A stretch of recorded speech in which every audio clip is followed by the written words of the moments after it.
Hello everyone, কেমন আছেন সবাই? আশা করছি ভালো আছেন। আলহামদুলিল্লাহ আমিও ভালো আছি। আজকে রেসিপি হয়েছে চিকেন ভুনা, সঙ্গে ডাল টমেটো।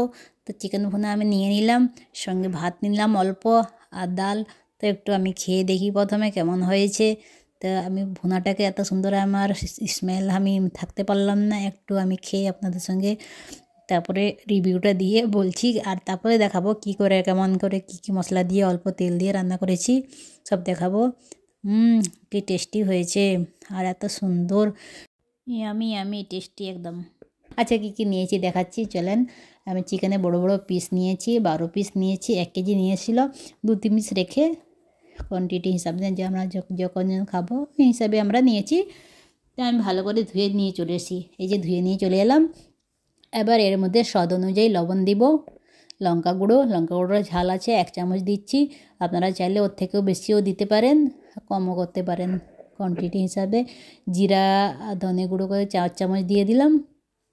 তারপর আদা রসুনের পেস্ট দিব।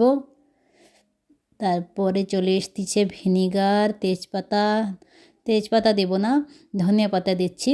ধনিয়া পাতা দিলে এখন টেস্টটা খুব সুন্দর আসে। তারপর ভিনিগার দিয়ে দিলাম 1 চামচ অনুযায়ী, আপনারা চামচ দিয়েও দিতে পারেন, আমি আন্দাজে দিয়ে দিলাম। আর সয়া সস দিলাম। লাস্টে দিব দই দিয়ে ভালো করে ম্যারিনেট করে, এটা আমার হোমমেড গরম মশলা, সব কিছু দিয়ে দিব, দিয়ে ভালো করে ম্যারিনেট করে আমি 15 থেকে 20 মিনিট রেখে দিব।